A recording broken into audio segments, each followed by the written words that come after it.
السلام عليكم ورحمة الله وبركاته. كم جرت كم جم توتا في جالة تم توتا خورت توتا قبيا تبي نجيني كيس سامبرادا أنا جزرا الحمد لله إيجا كم جم توتا في جالة تم توتا خورت توتا كينا وجه الرأس ده فنون تكو قلت ديبي نجرا وده فنون كنسي قافي هدو كيسني كان تي ديبي سنيف تاوان جري سنيف كبدي بفجر أحمد عمر كوبي كينا تنوج جنترانا في ركنا إيجا وروني يرو جل كواتي فقرو تتنا على كنال تان سبسكرايب وشرا ماتي كينا تدبلا ماتي كينا كان تاتا لايك شير وشرا نفانا ترايا سنين جرا akkuma jalqabarratti isin kaasuuf yaaletti guyyaa har'aa odeeffannoo tokko badheessin dhufee jira. Odeeffannoon kunis waa'ee haala ijaarsa manaatiin wal qabatee gaafii hedduu keessanii kan ta'e innis maalidha?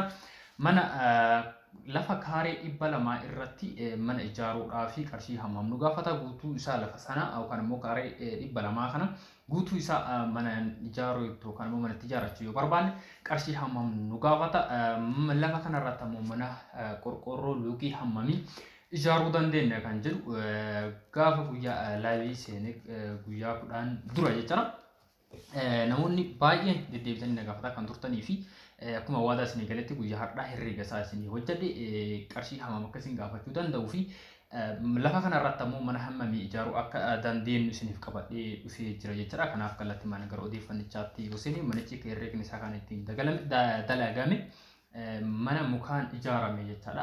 Yeroo itti aanu kamuu viidiyoo itti aanu irratti manichuma kana amma kan mukaan dalagame yookaan immoo kan mukaan ijaarame herreega isaa isiniif dalagee jira. Yeroo itti aanutti ammoo bulokkeettiidhaan hoo qarshii hammam nu gaafata kan jirudha jechaadha. Egaa as keessatti gaafii baay'ee yookaan ammoo gaafii hedduu keessanii kan ta'e manicha yookaan lafa kaaree 200 kana irratti mana kana kutaa meeqa ta'a? Kutaadhaan kukkunne namoonni hedduun biyya keenya keessatti parsantii 20 oli namoonni magaalaa keessa jiraatan mana kireeffatanii even warroonni magaalaa keessa jiran parsantii 50 ol mana kireeffatanii kiraa mana sana irraa argataniin jireenya isaanii kan geggeessanidha jechaadha. Hojii akka hojiitti ilaalamu biyya keenya keessatti namoonni hedduun beektanii. Kanaaf namoonni baay'een mana ijaaranii kireessuudha kan isaan filatan jechaadha.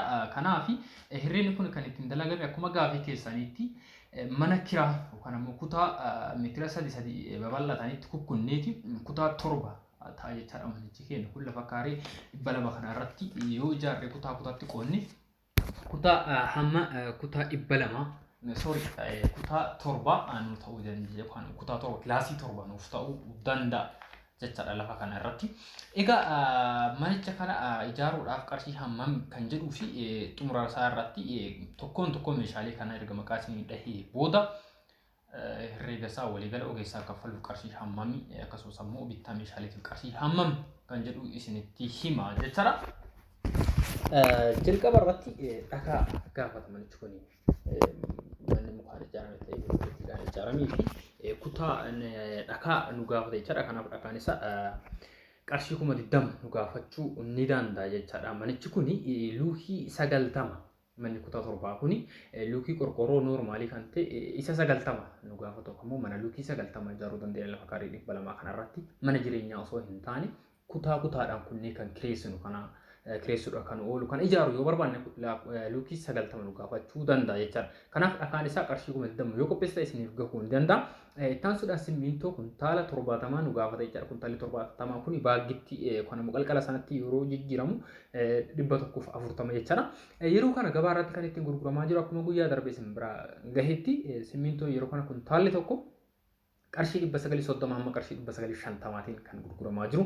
Walumaa galatti simmintoo mana kanaaf nu gahu bituudhaaf qarshii 62,65 nu gaafachuu ni danda'a jechaadha. Egaa akka kabajamtoota jaalatamtoota hordoftoota keenya itti aansuudhaan ashawaadha. Ashawaa makiinaa 2 nu gaafata. Makiinaan tokko qarshii 7,000 galee jira yeroo kana. Walumaa galatti qarshii 14,000 nu gaafachuu ni danda'a jechaadha ashawaa qofaaf. Egaa isa kanaan kana hojjenne ashawaadhaan qarshii 14,000 yoo qopheessine itti aansuudhaan manichi kun kutaatti qoqqoodamee jira. Kaareen balbala isaa bal'achuu yookaan immoo baay'achuu danda'a. Yeroo kana gatiin isaas baay'ee dabalee jira. Guyyaa darbee isin biraan gahee jira. Meeshaalee ijaarsa manaa gatii isaa hunda isaa tokko jechaadha. Manichi keenya kun kutaa 7 qaba. Kutaan 7 tokko isaatiin balbala meetira 3 kaaree 3 babal'atan qaba. Foddaa kaaree 2 babal'atan qaba. Walumaa galatti balbala kan kutaa tokko ofaatti galchuu fi kaaree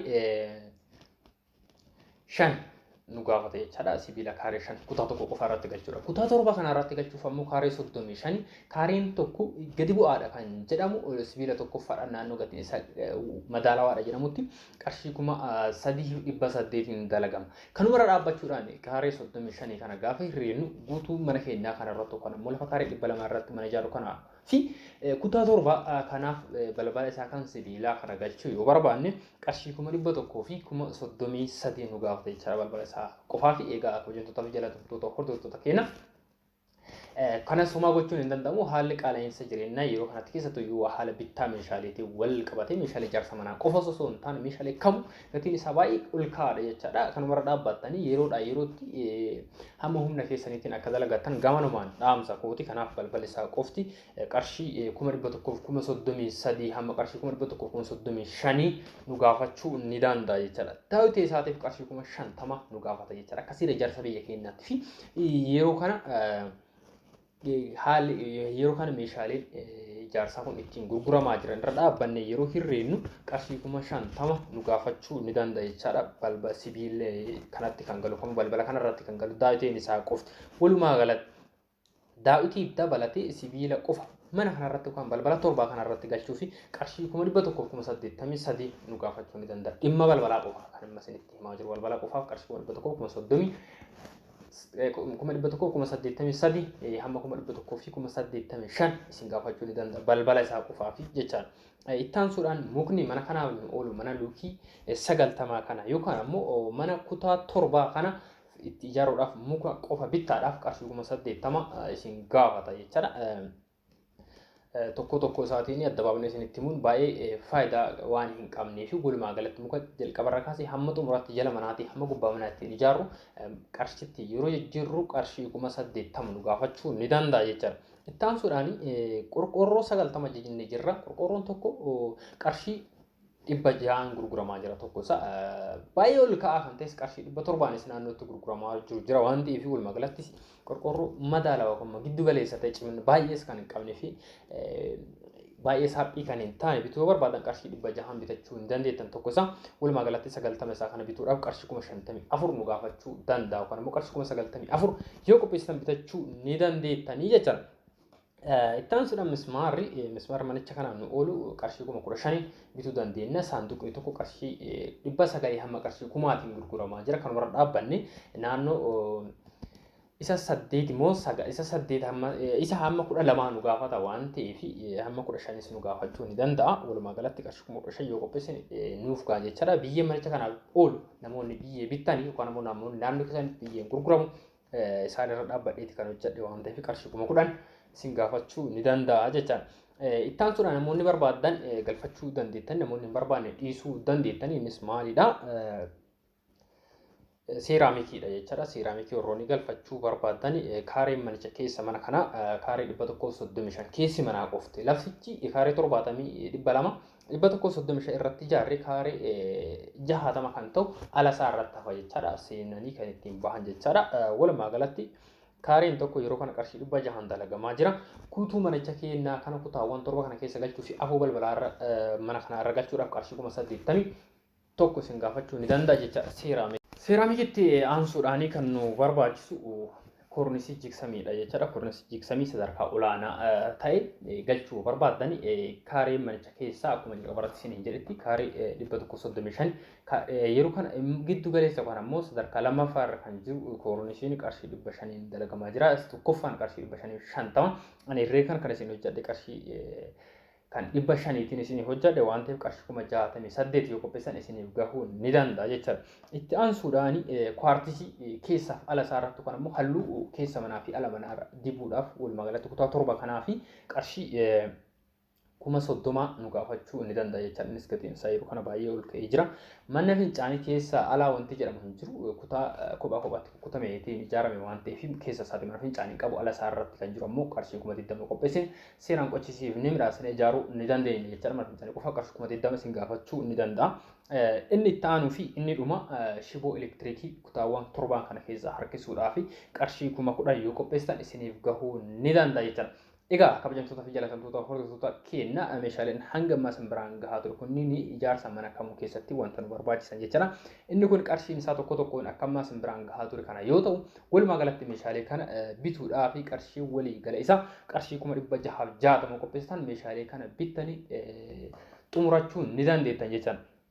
Kun qarshiin 660 kun bittaa meeshaalee qofaaf yoo ta'u, ogeessi mana kanaa nu ijaaru kutaa kutaatti qoodee kutaa 7 kan akkuma lukkisa galtamee sagaltamaa kana nu ijaaruu danda'u qarshii 200 harka isaatii fi jalqaba sarara kaasee hamma xumuraatti jechuudha. Kun kan fudhatu nama tokko miti keessattuu haala ijaarsa mana mukaa irratti nama baay'eedha kan ijaaru jechuudha. Kan muka lafaa kaaseetiin biraalidha.